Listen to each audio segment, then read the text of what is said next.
Hello, hello. So today we have Vanessa in the podcast of Living Wisdom. Vanessa is one of my sisters, soul sisters. She's an astrologer, shamanic feminine medicine woman, practitioner, urbanist, is a leader for sure. She's working also in the real estate world, but how to bring like the conscious way to build society and community and bring all of those structures into the realm of this reality from a place of love, consciousness, and how to cultivate the future civilization. So thank you for having and having the space and time to be here, Vanesita. Love you. Germán. And see, so I wanna open with the question that is what is living wisdom for you? Like once you integrate this question. Living wisdom. What comes to me, first off, thank you for having the space. Second, um, living wisdom is experiencing this reality through your body, which is the vehicle of self-knowledge. It's the tool to really discover yourself. And I spent a lot of time, especially with astrology, reading and writing and learning symbolism and devouring books and sitting in courses, listening to my teachers. And I spent a lot of time in the mind. Yeah. I like being up there. I like knowledge. And it wasn't until the last couple years where I learned that knowledge is just knowledge. It's not wisdom. So I started incorporating all of these teachings.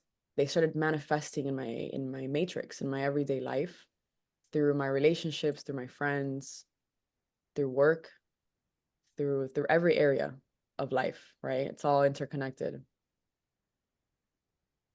And it wasn't until the feminine teachings clearly showed up in my life where I was able to ground everything that lived in my mind and in the upper chakras into my womb space. And I started being more quiet and I started Mm. listening to my body, deep listening. All of these tools that we have. And yesterday I was sitting in a container with one of my teachers, and she mentioned, she's like, every tool that we have, these ceremonies, the knowledge, the books, what is this for truly? And it's to deeply listen to ourselves, to have awareness of what we're experiencing, to sit with our feelings. What Mm. is making me feel?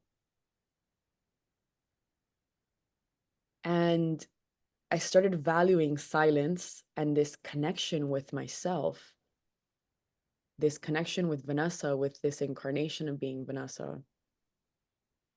That became number one. What is she feeling in these situations?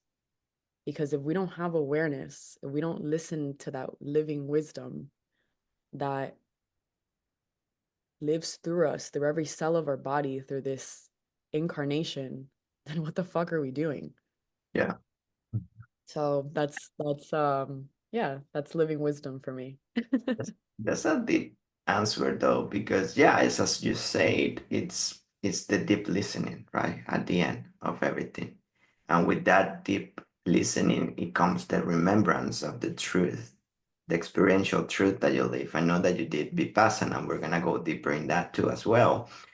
And one of the teaching is that it's experiential truth. It's to live from that space of receptivity, listening, and silence to allow life show you what you are, right? And and in this process, there's a lot of conditioning, right? A lot of information outside that sometimes blind that wisdom, line us in containers and conditioning of who we think we are instead of we really feel who we are, right? Mm-hmm.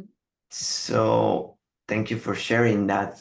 And I know, so how you can encompass, let's be all of this. So how you can encompass that living wisdom with all the knowledge that you acquired through astrology, shamanic, feminine work, like how you can encompass something that you can define as Vanessa, basing all the knowledge that you have, but now converted into living wisdom.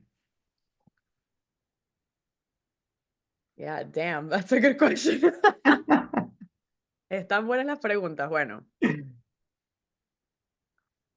well, as I mentioned before, I think tuning in is a big part of it. Tuning into the experience of being Vanessa. As a Scorpio, as someone that loves surfing in the void and in darkness and exploring those aspects of life every day. Mm. Part of these of the tools of, for example, with astrology, it started as curiosity to understanding myself. Why am I the way that I am? Why are the other children around me not questioning life in this way? Yeah.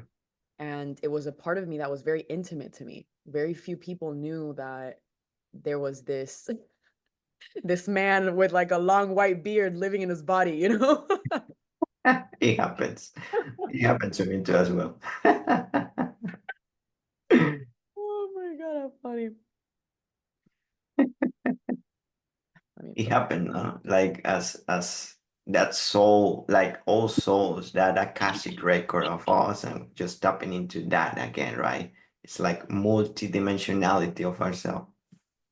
100% multidimensionality of ourselves. I like that. When I kind of want to go back to a really profound time in my life, where I was going through the grieving of my dad. My dad passed, and I was very, very close to him, um, soul wise, energetically. I'm yeah, just someone that I felt that saw me differently from a lot of people. And we had a deep, deep connection. That going through grief, my one of my first shamanic teachers appeared, and she's this incredible woman. And I love the way that she put it. And this is something that I share with my friends, with my clients, and how I perceive these aspects of myself.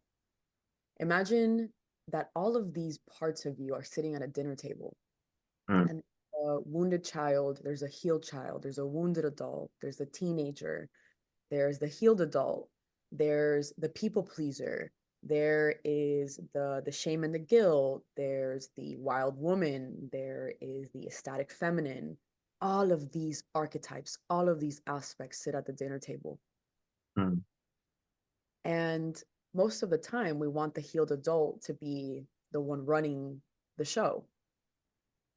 So I started learning and getting to know and having a relationship with all of these aspects of myself. yeah, No matter how many ceremonies, no matter how many containers I've sat in, I mean, it's been years, these parts of me are still there. They still come out. mm, And it pisses me off. It pisses me off. The people pleaser has been coming out. And I realize that there's a part of me that I still reject. And it makes me agitated even talking about it. mm, So going back to why do we have these tools? Why is it so important to create these relationships with ourselves so we're not manipulated by the fears? These fears still exist within us. They're a part of the human experience. And I feel that we concentrate a lot on living in joy and in happiness. And yes, 100%, that's why we're here, to experience love. But these parts of ourselves are still connected to the love. mm, mm, I feel that as a woman, we have this people pleaser within us. This people pleaser archetype has been coming out a lot. So I kind of want to speak on it because I feel like we all have Yeah. this. We have it naturally as women, as caretakers, as nurturers, as lovers, all of the things that women encompass. The system, since the beginning of time, since the 1600s, since the witch hunts, since you go back into history, and the system has been configured to discipline women, Mhm. disconnect from all of these different archetypes, and to narrow it down to being the people pleaser, the good girl, the how to be a good wife, how to quiet down, how to erase the wild woman. And of course, I mean, there's layers and layers and layers to that. But what I want to get at is we have to be aware of our feelings. We have to be aware of these aspects within us that are not so beautiful, that are not so accepting Mhm. of ourselves and society, because it's all a reflection, right? The outside is a reflection of within. Mhm. I feel that many people that are on this path of healing bypass themselves because we have this role of being the spiritual person, especially again, I see this a lot with women. This person treated me this way, it made me feel unsafe, but I'm a being of love. All I have love, I only have love to give. My teacher calls it fawning. We're fawning over ourselves as beings of love when we are in moments where we don't feel safe. Mm. And it goes back to being able to sit with these not so comfortable aspects of us. And this is Yeah. something I personally have been connecting with the past couple of days, the Yeah. people. So, yeah, Wow. Thank you for sharing that because there's a lot of wow wisdom over there. And what you mentioned, I'm gonna share from my personal way of perceiving what you share because I feel it's something powerful that based on Kabbalah, that's what we call the tikkuns. Based in the Kabbalah, our soul choose this vessel, this experience, in order to correct things from the darkness into the light to remember itself. And mm, usually those tikkuns, those corrections are the things that are hard for us to recognize. We react upon that. So what you were sharing is right.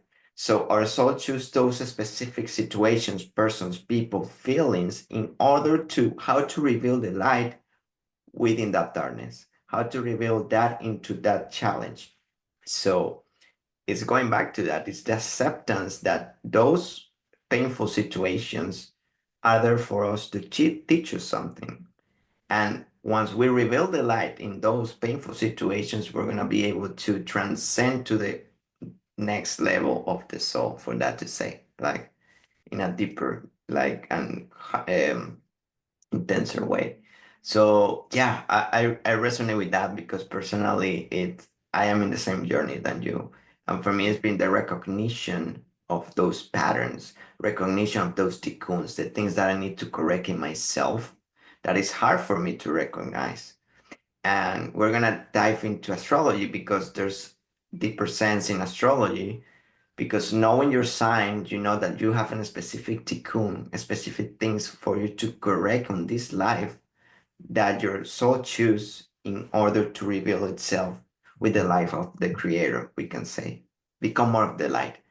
Because one of the principles of Kabbalah is at the end, all humans have the same essence that is desires.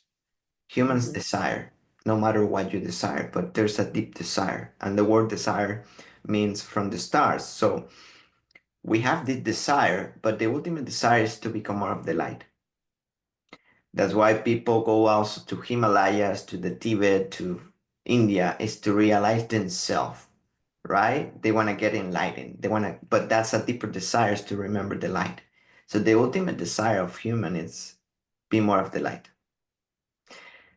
I love that. Yeah. I love that. As you know, as you were sharing, just so many points, right? Like the desire, which is something that came up in Vipassana, of course. You know, they tell you Mhm. that basically what causes our incarnation is that force right before we die. There's a desire that your soul has, and that's the force that, like the life force that looks for another home Mm, to incarnate in, to live out that desire in the next lifetime. Connecting it to astrology, that is the North Node. The North Node is your karmic life mission. It's the desire that you came to complete in this lifetime that you couldn't in a past life. mm, It's interesting what you said, how we all want to go back to the light. It's like all of these fears, all of these the pain, the wounds, it's separation. It's separation. And separation, that's where the fears are.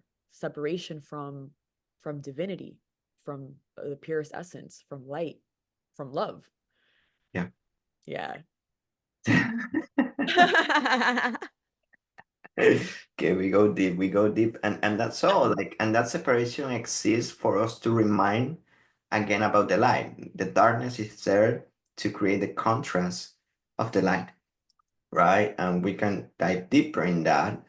That is what we call. I know that you work with Lilith and all these planets, and in Kabbalah, there's the tree of death. That Lilith is the first one. So Wow. okay, so Lilith is in Mahut. The Mahut is the temple. Mahut is this manifestation. So Lilith is the one that reigns that Sephiroth. So now that we see the darkness, how do you face that darkness? Like you as a Scorpio, that you like to navigate that darkness, is how do you navigate that darkness without too attached to the chapter for that to say, or to the movie, right? Because it's sticky. The darkness is sticky, like, right? So how you can differentiate yourself from that darkness and remember that you are the light, but observing the darkness, but doesn't represent you completely. I you know I love this question. You know, what came up is like this vision of me. This happens to me like often, where I'm like in the shower, and I'm like, and all of a sudden I get like this like density, and I start crying, and I'm like, ah, and I feel like I'm like molting out of my body, and I'm like, fuck everything. And then I like shower, and I'm ah, like, okay, I'm good. Like, and then I go out to like the fucking supermarket, and I'm like, like so so happy, and I'm like, wow, what the fuck? I feel like I have these this regeneration every day. And Mm, something, it was a theme that I had throughout my life, and it was very intense, where I would go through these situations and I would have to fucking die, a breakup, something happens, something explodes, like these tower moments, right? Or in the tarot, we call it the tower moments, where something from the outside has to cause like this explosion. So yeah. I was addicted to that. I was addicted to intensity. I was addicted to fire. I have a lot of water in my soul, but I'm Beta. I'm very fire. I need movement. Yeah. And I have a lot of duality with that Gemini ascendant, a lot of duality. I can be in both. I like both. So back to these moments, going into the darkness, I started getting addicted to this intensity. And what I started learning through my teachers, through my own experiences as I got older with the feminine practices, it's about being the observer, yes, and also feeling it in your body, Mm, and also through feeling it in your body and sitting with it. The more I really sat with it, the more I really created a relationship with this part of me, this darkness. It would just soothe out. mm, It would mm, soothe. It just needed to be witnessed. mm. And I started realizing how important it was to be witnessed in community of women. For me, has women have helped me heal, have been Yeah. portals. These circles have been portals for me to go deeper within myself. And Wow. I learned to, with practice, which I still practice till today. It's a practice, right? Every single Yeah. day, devoted to the path. Through practice, I started learning how to sit with these aspects of me that are still there. I have these tools Mm. that help me become more aware, that help me tune in to what's happening. And it's allowed me to slow down, a slow burning flame. I can still be the sacred flame. Mm. I can still have these scorpionic, dark parts of me because I connect a lot with Lilith. I connect a lot with the dark goddesses. I've let them consume me. I've let them eat me alive. And I had to go through that too to understand what that felt like. Mm. And I had to make a choice to say, I can weave in and out when it's needed. Mm. Sit with the goddesses. I sit with these dark aspects of Vanessa. And once I witness them, they become light. It's very fascinating. Yeah. And learning that you can live as a slow burning flame. I'm going to give you a concrete example. For me, my North Node is in the seventh house in Sagittarius. For me, I came to learn through relationships, through one-on-one connections. And what's shown up in that field is either business partners or uh, romantic relationships, one-on-one friendships. And I've learned the most through these connections. And the past, so back to the whole how we started talking about the people pleasing and all of that. This all came up because someone showed up in my field as a potential romantic partner. Yeah. I spent some time with them.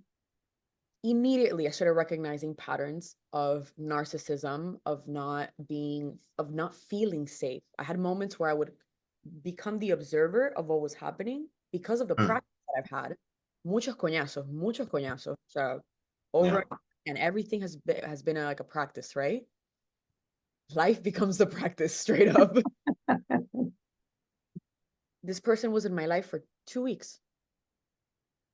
The last person that showed up like that was in my life for a month. The last person that showed up like that was out in my life for 2 months. The last person that showed up, 6 months. And I'm like, it's getting shorter. I like this. That Mm. it's like I'm learning how to recognize, identify, this doesn't belong, this doesn't align with me, because I'm sitting with these aspects of me that don't Yeah. feel comfortable. So it's like it's you start understanding the patterns. And it's not just here in the mind. It's feeling it in the body. What is the wisdom of my body telling me? I don't feel safe. I can't drop in with this person. Mm. Why is my nervous system acting up? And making the choice. Aquí no es. This ain't it. Yeah. That's all. So what would you tell somebody like that is learning these tools or this practice of how to listen your body? Because we came from a world that is a lot of reactivity, right? That there's a lot we react to situations, we react to emotions, we react to everything. How to come back to proactivity, how to come back to the space of be able to listen my body, right? What do you do? Bueno, great question. So I do a couple of things. So one of them, I practice Ashtanga. Mm. Sometimes I have months where I'm practicing 6 days a week. Sometimes it's 4, sometimes it's 3, but it's consistency in my practice. It's a practice that allows you to connect with your body through the breath, through this vehicle of self-discovery, Through the poses, you become a japamala, doing the same poses every day. Mm. That's one way. That's something that's very prominent in my life, and it's been there for the past 4 years. The practice also reflects my life, what I'm living on the outside. As I unlock poses, I Mm. unlock certain dimensions within myself. The body holds everything. It's so Yeah. interesting. It really is. And I mean, that's a whole nother chapter we can go into, another realm. Something else too is the shamanic practices. I connect with my drum.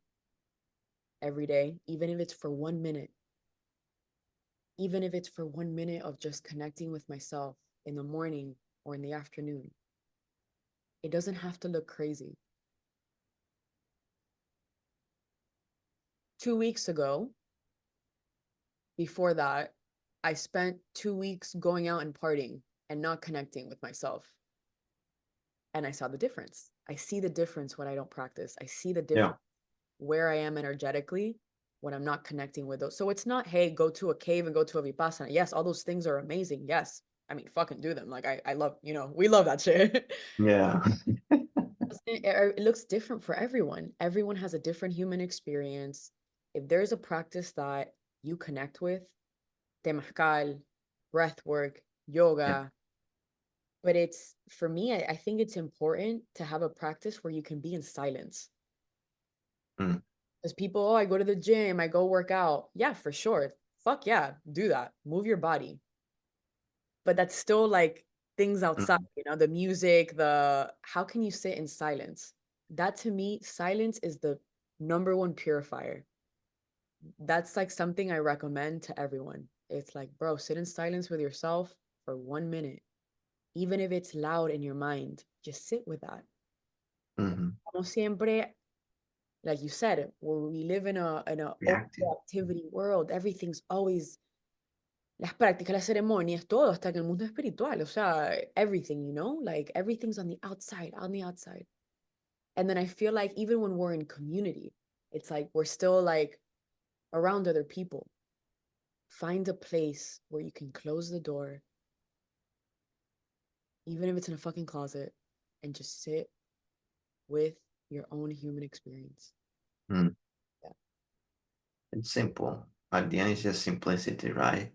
But we have been so programmed just to try to find that ultimate goal. And at the end, it's just simple. It's like going back to the roots. It's like just listen yourself, dude. Like just listen your body, listen your mind, what is going on inside. And going back to because I want to go deeper in the body that you say, and that was a good topic. So the body is the vessel from which we live this experience, right? And the more we in tune with the body, the more we're gonna realize of reality and everything. Like the body is the projection of this reality. That's the antenna. That's the projector, right? So I realized that the body have consciousness, right? The body have its own consciousness and have its own way to communicate with yourself. But we don't give the time and space to talk with the body. And that's something that one of this in the ceremony of ayahuasca, the mama showed me that. I was speaking with my body, and my body was telling me the things that I shouldn't be doing to him. Like, hey, don't do Wow. this to me. Like, stretch more, don't eat that shit. So all of those things, the body have awareness, consciousness. We just don't know how to ask, or we don't have the awareness that have consciousness. So it's bringing up, you know. Wow. Me explotaste la mente. I love that. I love that. I really do. Body is the projector of reality, and the body has awareness. I totally agree. I mean, I part of attuning to the body, attuning to my womb, you have it's such a subtle energy, it's such a quiet, subtle energy. It's so hard to go in there. You have to be so quiet. You have to be so still. You have to be so silent to really listen to the vibrations, the language of vibrations around you in different realms and your own body. For me, it's been easier to speak to beings in different dimensions through mediumship than listening to my own body. Mhm. And that's what these practices, these shamanic practices have made this path for me to go back to forming a relationship with my own body. Mhm. Yeah. The more you listen to yourself, and it's again, it's a language you start developing that's already ingrained in our bodies and our DNAs. We're just so distracted that we forgot how to speak our own language. And this is a path of remembrance, of remembering, of awakening, of the undoing, the dismantling of the layers and layers and layers of programming Mm. since fucking thousands of years ago. You asked me in the beginning if have you seen the planets? Have you seen? Yeah, of course. I'm always like looking at reading and looking at these apps and looking at the chart. But I've been the past month not reading so much, reading less, looking at the chart less. And I noticed that my body is attuned to the energetics of the planets. I don't Mm. even have to look at the charts anymore. I feel the energy of Lilith and Scorpio. I feel Venus and Aries. I feel the expansion of Jupiter with Mercury right now.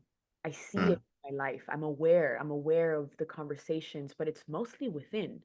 It's mostly within my own body. And Wow. I feel like that's what all these practices take you back to, to not needing anything outside.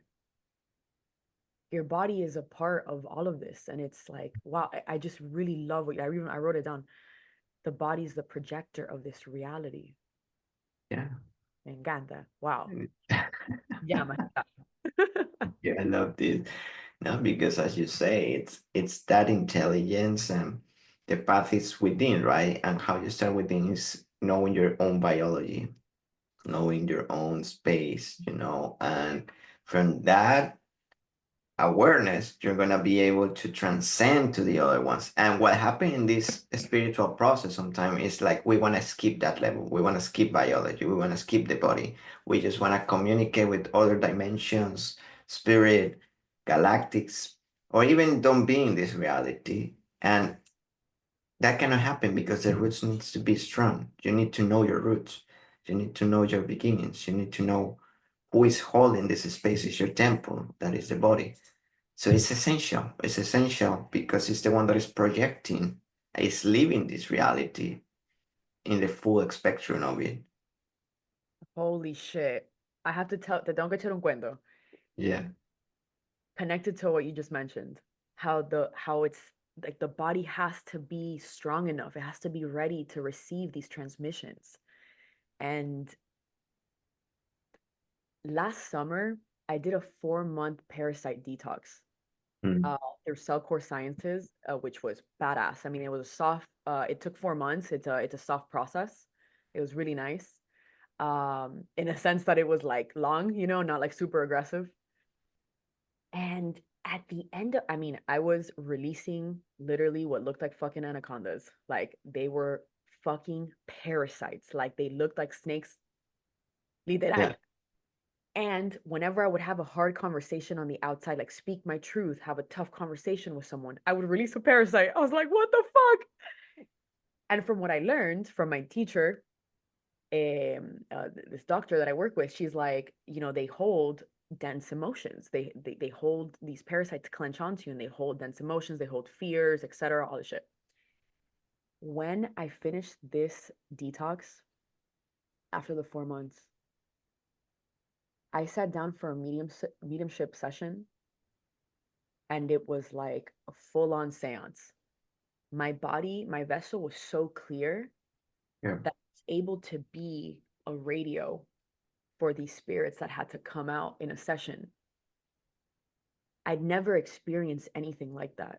They were almost waiting for my vessel to be ready. That's what it felt like. They were waiting for my vessel to be ready. It's not something that I practice often. This is something that happened without any planning, but it was a moment where I realized how important it is to tune into the language of your own vessel, which is unique to everyone. Our DNA is unique. Entonces, wow, me parte Yeah. parte el cerebro.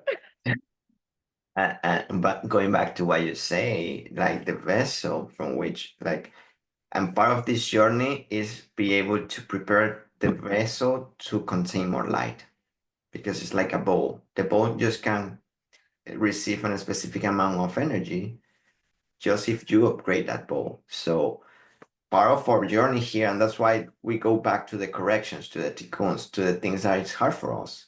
It's because we need to reveal the light in those spaces in order to bring and prepare the container to receive more light. Because we know that if we have somebody that triggered us and something that triggers aspect of ourselves and we start the judging all the things, if we correct that and we bring love, unconditional love or understanding from that space, we're going to bring more light. So we're going to prepare our container to be more open, to be more compassionate, more unconditional, more. So our vessel start preparing for more light to come. And that's what in the Kabbalah you call it Adam Kadmon, that is the human of light. That the end goal is to become more of the light. That's what Christ consciousness comes, and all of these master is they become more of the light, less of the condition. I love that. Yeah. I really do. Holy shit. Well, el cabal está. Yeah, it's still Ah, we can see with we can see with Kabbalah a lot if you want. But going back to that, because Kabbalah relate a lot with astrology. Tell me more about astrology, how you perceive astrology, how it's been your journey in astrology. You recognize your sun sign, your moon sign, your rising sign. Those are the primordial, right? I know that depleting all the planets and everything, we can go like deeper. But for somebody that is starting, what will be important? What is the sun sign for you? What is the meaning of the moon and the rising for those? Like those are the main ones, right? Yeah, yeah. So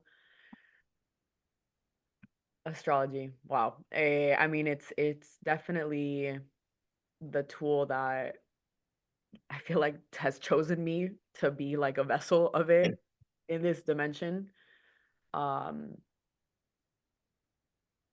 the way that I see astrology, like when you look at a natal chart, you see a blueprint of a map of what the solar system looked like in perception to the time and date and location where you're born. And there's 12 zodiac signs.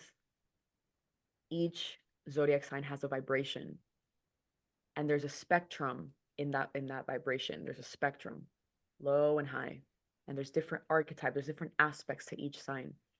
The 12 zodiac signs represent 12 energetics that exist within this reality, that exist within us. The planets also represent archetypes that exist within us. Mm, So wherever they are, so if you look at a chart, it's divided into 12, it's 360 degrees. It's the elliptical around Earth, divided into 30 degrees, 12 houses. Each constellation, each house is a portal. And each portal is a temple. And each temple has a god, has a vibration. And all these temples exist within us. These planets are almost like the characters that exist within that temple and how that character interacts within that realm. mm, So let me bring it down to English. So the 12 zodiac so the 12 houses represent an area of your life. There's the career, there's the one-on-one, there's the finances, there's the partner, there's friendships. Each house has a realm of what we live in as this human incarnation. So the planets, depending, or the zodiac sign, depending on the house, is how your character, how your like little sim character in this reality moves, interacts, feels within that realm. Who I am, who Vanessa is, talking to Rishwa in a podcast is not going to be who Vanessa is with her family or with her mom or with a partner or in my career or in a real estate consulting realm. Different maths. We all have different maths. So the sun, so my background is psychoastrology. I learned I was a student of a psychotherapist from Venezuela for many years. Um, Still a student forever for sure. So from the psychoastrology lens, the sun, going back to your more of your question, the sun represents consciousness. The sun needs light. Like it needs to bring things to consciousness. So for example, using my own case study, I'm a Scorpio. It's the darkest sign. The sun in Scorpio is, it needs to bring the darkness into consciousness. And that's where I feel the most vitality, when I'm doing these things, that I'm able to bring the darkness into the light. That's Scorpio's archetype. That's like my sun mission, right? And right now, interesting you asked that, because something, I was having a conversation with a friend, and I realized, like, right now I'm like in this cycle, the 32. Entering this cycle after a Saturn return, etc. Because there's, astrology cycles within cycles. We're always in cycles. I feel like I'm embodying the truth of my Scorpio nature more than ever, where I'm diving deep into the dark energies, into the dark goddesses, and bringing this into light. How can I alchemize this into light? At the end of the day, it's just aspects of Vanessa. They're just aspects of me. The moon represents your emotional realm, how you get nurtured emotionally. What truly nurtures you emotionally? If you're a Leo moon and you're with a partner, you're around people who don't give you words of affirmation, you're Mhm. gonna feel shitty. Yeah. How it is. Okay. Gemini moons, they need intellect. They need intellectual nurturing. They process through the mind. It's how we process our emotions too. Mm. Also represents your feminine energy, represents your perception as a child with your mother. You could have had a picture, textbook perfect mother, like, o sea, la limonada, la tortica, todo perfecto. But if your moon is in Capricorn, you need nurturing in a more disciplined way. So it's interesting, when you start getting to know, oh, okay, like this makes sense. And that's what I do in consultation. It's like, it's more of like, you ask questions and you start allowing the sitter to just question. Okay, this makes sense. This doesn't make sense. This feels good. This doesn't feel good. The ascendant to me is the bridge between everything, between your whole chart. It's where it comes out of. It's the womb of your mother. It's you coming out into the world. So for me, it's Gemini. So for me, I have to communicate. I have to absorb Mm. and learn ways to communicate this out into the world. Mm. Gemini ascendants are communicators. If you have heavy Gemini placements, you are here to fucking talk. And But Gemini too. what are you? I'm Gemini in the Ah, ascendant. Yeah. oh no, wait, we're both Gemini ascendants? Yes. Oh, bueno, con razón, todo tiene sentido. I'm Pisces on the moon, so I'm very emotional. Me encanta, me encanta. No, pero está. Water moons are a beautiful world for sure. Deep as fuck. Pero, pero sí, o sea, the astrology is a tool to understand your own energetics in this lifetime, to give you more of a framework. But it's not a sentence, it's not a prison. Yeah. It's another tool to allow you to transcend and liberate yourself. Mm. I there was a moment in my life where, like, I was very dependent on astrology, and I remember um my teacher was like, I'm gonna give you a challenge. I want you to be 1 month. 1 month was a lot, but she was like, I want you to spend 1 month not looking at anything related to astrology. And I lost my motherfucking mind. I didn't realize how addicted and attached I was to these things. Yeah. And I still do it, I still do it. Like, I meet people, and I especially like with romantic partners, like I meet people and I like love to look at the chart and like look at like, and then it becomes a story, and then I'm like, no, like fuck the story. But those aspects of me are still there, and I sit with them, I sit with them, I drum. When the mind starts getting hyperactive, Mm. that's when I go back to the body. I'm like, okay, I need a drum, I need to let this go and carry on. No, and yeah, don't get too conditioned to those tools, right? Like it's a tool, it's an understanding. And in the sages and the Kabbalists, the ultimate goal is to go to the 13th sign that is connecting with love, that it's love.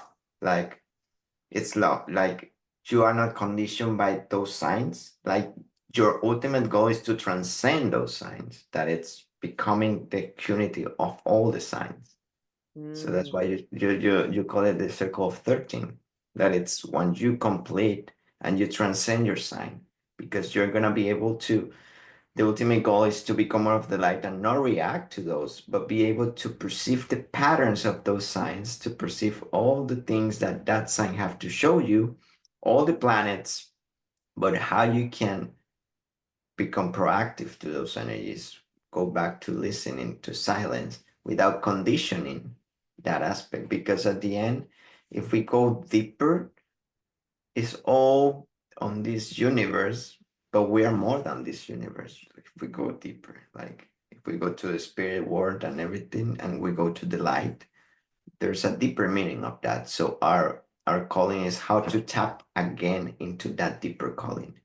But I know I personally am started using astrology, and I know how helpful it is to really recognize the things that I need to work on, how I choose to be in this experience, like, wow, my sign. And yeah, it's a powerful tool to acknowledge the energies of the planets because have influence, whatever you want to believe it or not. There is influence of the planets. So how you react to that is the question. So having these tools will like allow you to recognize what is going on, and it's up to you how to react to that or be proactive and listen, you know. I love that. Something that I that stuck was, I feel like in like modern culture, like, especially with astrology, people always like making jokes like blaming the planets for shit. But the relationship with the astros or with the stars, it's not a cause and effect. It's synchronicity. It's just a roadmap of understanding what's going on around you to become more aware. All of these tools go back to the same fucking thing. Hmm. Be aware. Be Yeah. a- be aware. Listen to yourself. Yeah, it's and Yeah. like I started talking, it's so simple, but it's like we overcomplicate these things, and I feel like as kind of what's coming through, it's like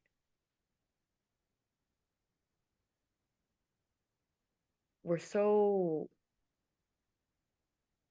damn, I like had it and then it like kind of went away and then like I'm trying to get it back. Going back to being aware, what's kind of coming through is like how that connects to urbanism and like the way we create spaces and cities and how dissociated we've become from our bodies, Yeah. that the built environment is a reflection of that. Mm. Hmm. It's we stop building with this tuning into the land, which is a representation of a disconnection of how people are disconnected from the land of their body. Yeah. And Wow. it's like a combination of both things. I sit with, I'm so lucky to have friendships and people in my life that are so devoted to the path, truly, from teachers to my friends to, but not everybody wants to go down this path. Yeah. I stopped giving consultations for a while. I stopped, bringing people together for a while because I felt like people just want answers. They look for you for answers. Yeah. And it was a reflection of myself too, where I wanted to be the person to give answers. And then when I didn't have the answers for myself or for other people, there was like guilt or shame. Why don't I have the answers?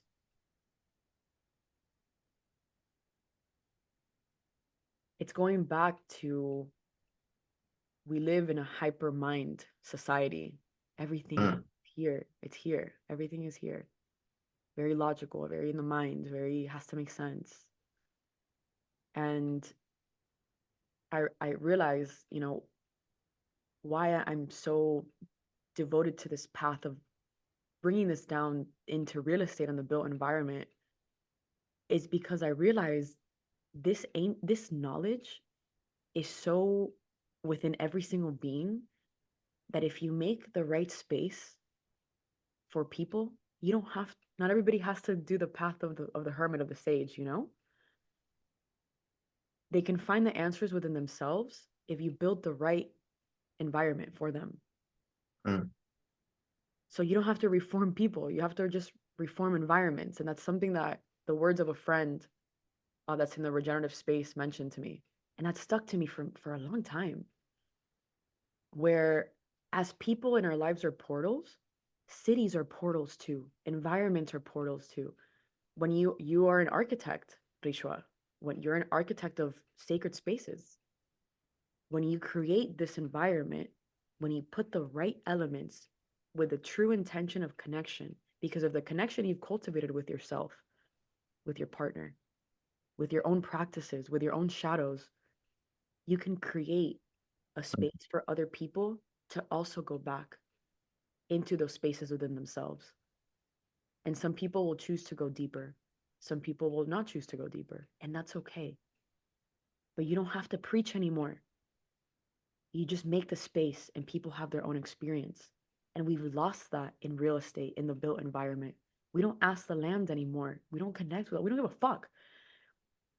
People just care about numbers and returns. And I'm around that in the university, in these technical programs, very technical. They don't talk about like what the fuck is a feeling, you know? It's like, what does the Excel sheet say?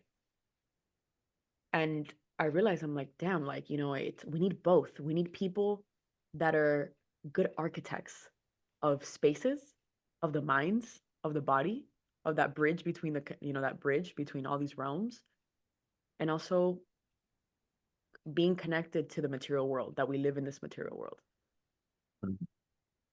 Wow. Wow. Let me take a sip with that. That was profound. Okay, so going back to the urbanism, how you feel then that what will be the next step for us as society to start bringing back that remembrance and start building the future civilizations, cities, buildings, like all of these connected to the earth? Because I know that you are deep on this and that's part of your purpose is what will be the first step for that? I know that is awareness, but for you, what is the roadmap to make that happen? Oh, that's such a good question, my friend. It's a really good question. I don't have the answer. You know, this journey that I'm on, it's like spirit gives me puzzle by puzzle, step by step. Right now, I'm in this threshold where, yes, all these parts of me are integrating, but I don't know. I don't know. And sometimes it scares me because I'm like, damn, you know, I don't want to live in fear, but I have to admit that there's a part of me that's like, this is so deep and there's so much to clean. You know, can this really happen? Can we truly go back to the way our true nature is, you know? As we grow in technology and as yeah, as we integrate with technology, will people remember who they are? I think the only thing I can say is that what matters is the communities that we are in and we build. We can't do this alone. Mhm. And it takes people to connect with themselves. I think the first step is for people to remember who they are, you Yeah. know, individually, especially people that are in these spaces of a lot of power. You know, we can't deny that we live in a world that's ruled by that. Yeah. I I've been experiencing it, you know, speaking my truth in these rooms of of people that could potentially be like, what the fuck, you know? Like, no. Or in rooms of men that have a lot of money or that are developers and like are literally in charge of the fucking built environment. I mean, I look at it and it's like these people are mostly people just care about numbers. They're very disconnected from themselves. And how do we enter these spaces from a place of like non-judgment that's something that I that's something that's been a part of my journey right now, you know. Mm. Mhm.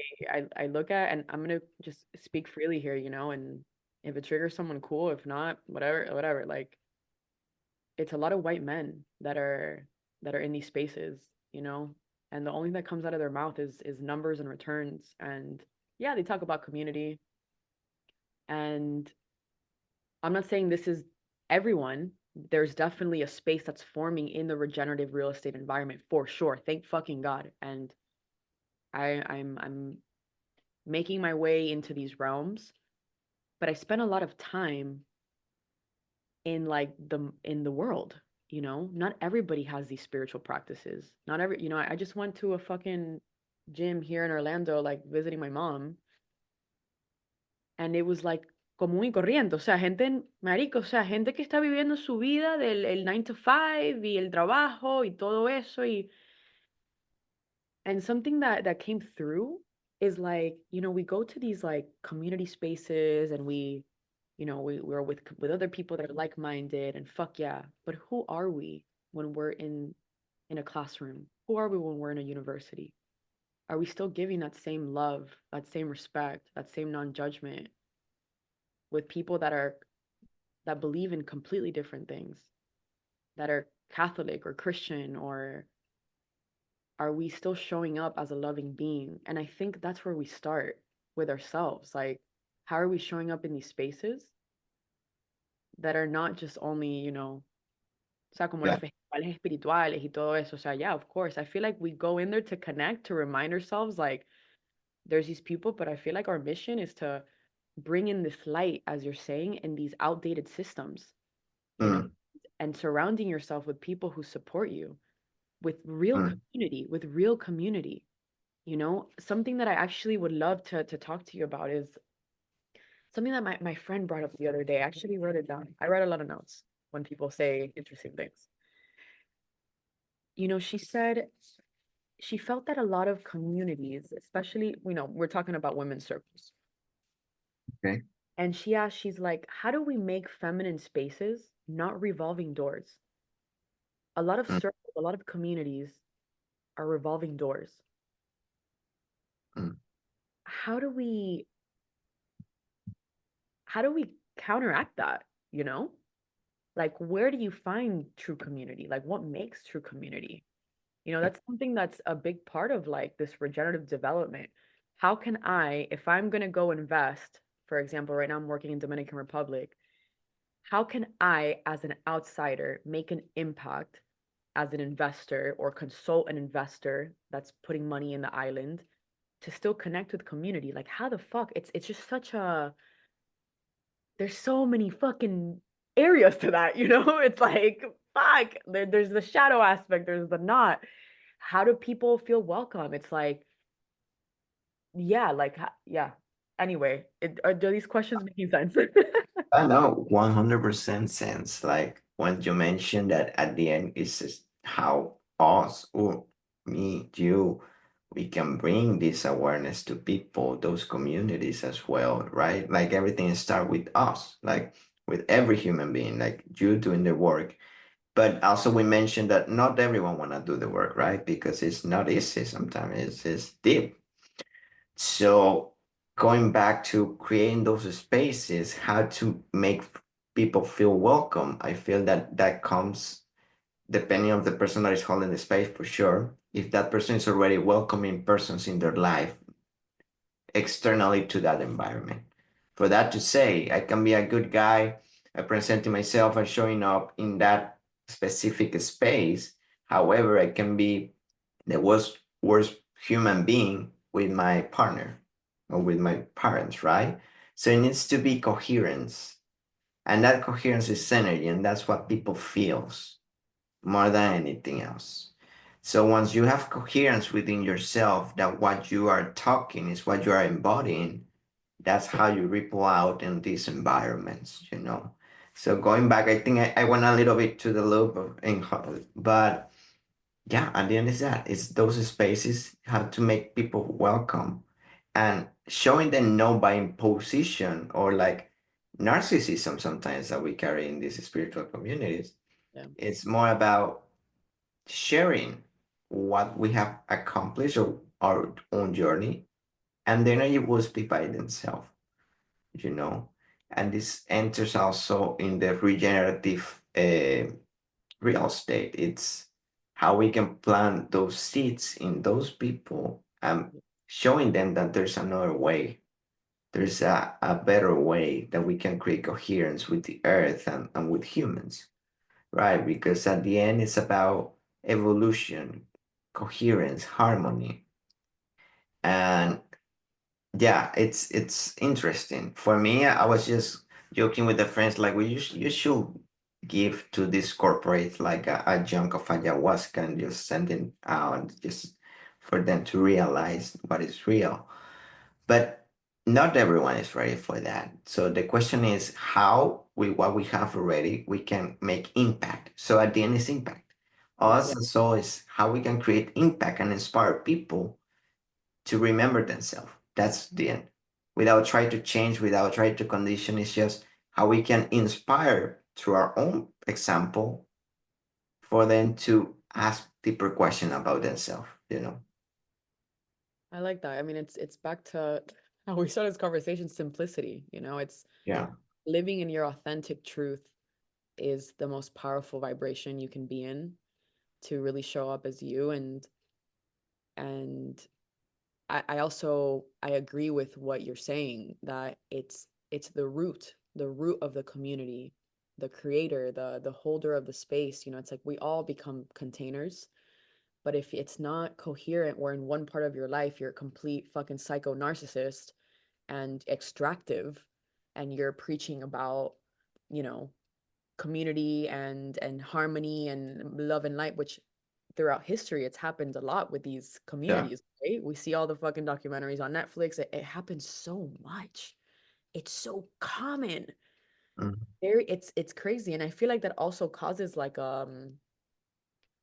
for me, I've always had a lot of discernment and listening to the wisdom of the body. Mm. I spoke to I can't remember the guy's name. Um it was someone that's in the regenerative space. He has an institute. I mean, he talks about this philosophy of regeneration, and he's like a sage. He's an elder. And I told him, I had a moment with him, and I was like, man, I have a hard time trusting community. And his feedback was, Vanessa, it doesn't matter what people do. People are always going to act a fool. People are always going to fuck up. It's, can you trust yourself? Can you trust yourself that you're going to do what you have to do within these communities? Mm. And I liked his feedback. Another feedback that I got from that, which I think you're going to really like this one, from the feminine perspective. That was from the masculine perspective, from a feminine Masculine. perspective. One of my teachers, when I told her this feedback, I'm like, look, like I feel shame that I'm a community builder, and I have this need to bring women together, have a need to bring people together. And there's also a part of me that doesn't trust community and people. Mm. I remember she kind of like almost she was like, and she's like, Vanessa, that part of you, that darkness that you have is the catalyst, is the impulse that makes you want to bring people together. Wow. Yeah. That's how you use your shadow. That's how you use your shadow, where you can recognize these polarities within you. Eso me explotó la mente. Wow. I was Yeah. like, wow. Going back to how do we connect with our shadow? Yes, of course. I see these aspects of me and I can talk about them. I want to talk about them because Mm. it's truth, you know? Y me gustó mucho eso. Me gustó mucho eso. Okay. Resonó mucho conmigo. So I was like, holy fuck. And that's how you integrate your shadow to convert into. Exactly. And to correct that darkness into the light. And as you, if you realize right now, what you experience is because the light is calling you, hey, why you don't create that light? why you don't create a relationship with that light, and that means why you don't step back into your like holder spaces, because there's leadership there and you can bring. If you don't believe in nobody and you believe in yourself, how you can bring that container that is based on trust, Yeah. based in other experiences, but more than anything is your own trust and your own wisdom will be the one dictating the space that you're ready to hold. And that's the universe calling you to go back and step back in, step in, sorry, in that. And that's all. And stepping back from the shadow, but no. Yeah, yeah. I really, Lilith is in Scorpio right now, and What is that one, mean? Like, so qué risa que estamos hablando de Lilith, porque this morning my mom reads the Bible every day, and I'm in this moment right now where I'm so grateful to be here with her and spend time with her while I'm in this transition before I leave. ¿Qué tal? Bueno, she reads the Bible every day and I love it. I love seeing her read the Bible. And that's her, we grew up Catholic. She's very devoted, and we come from a lineage of priestess, of women that were very devoted to their practices. And everything I am comes from her. So I love seeing this. And this morning, we had this conversation and I was so triggered because she's like, well, women come from men, Eva vino de Adán. And when she said that, I was like, oh.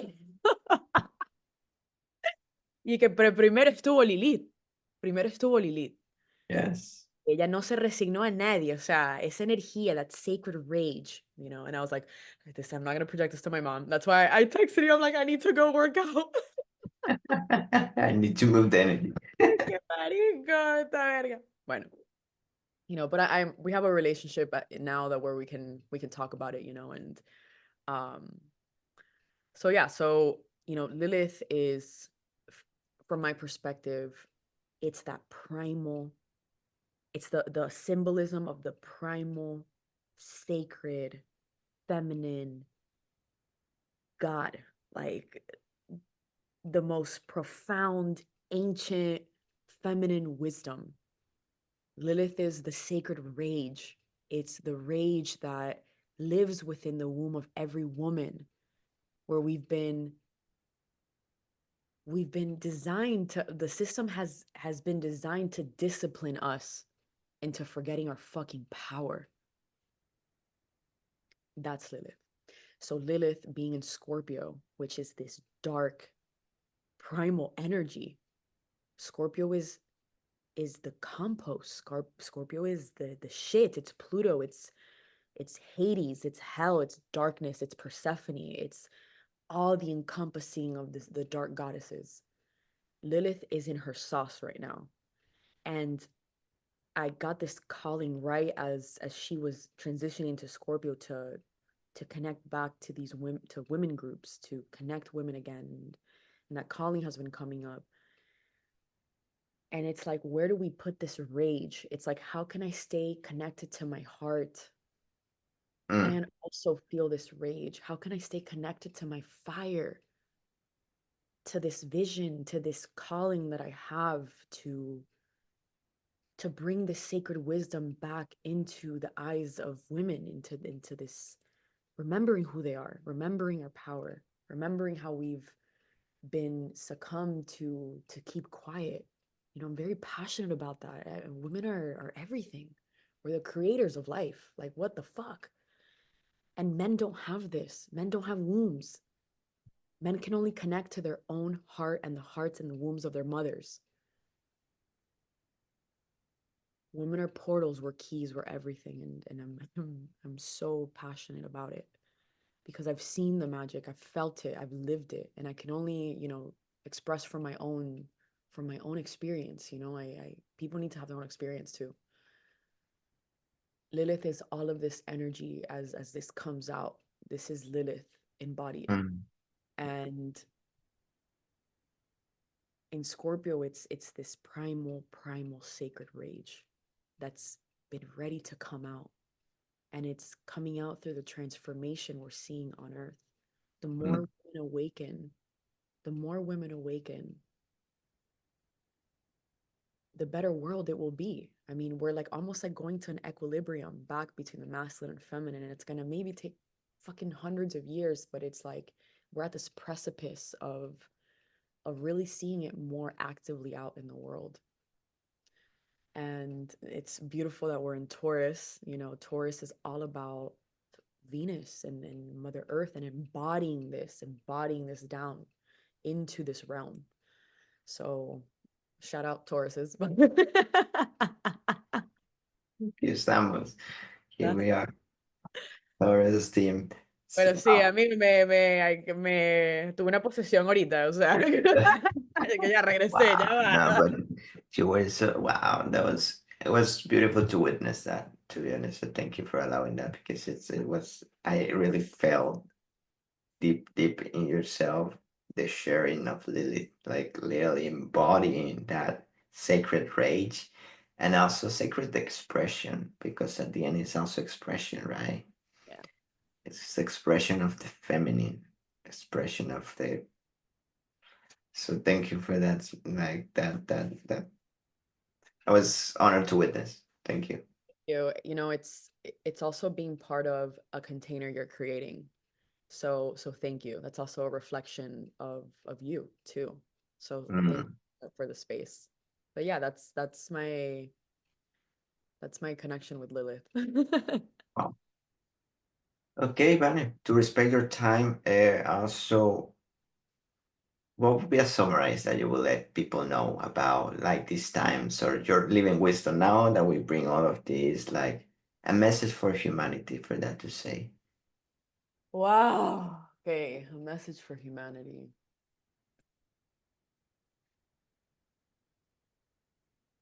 Allow life to happen. You know, I really believe that we're always exactly where we need to be, and allow life to happen. Surrender to life, surrender to the unknown,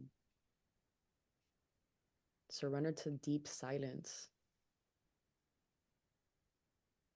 That's the feminine wisdom. It's that deep tuning into the body, back into Mother Earth, into the roots.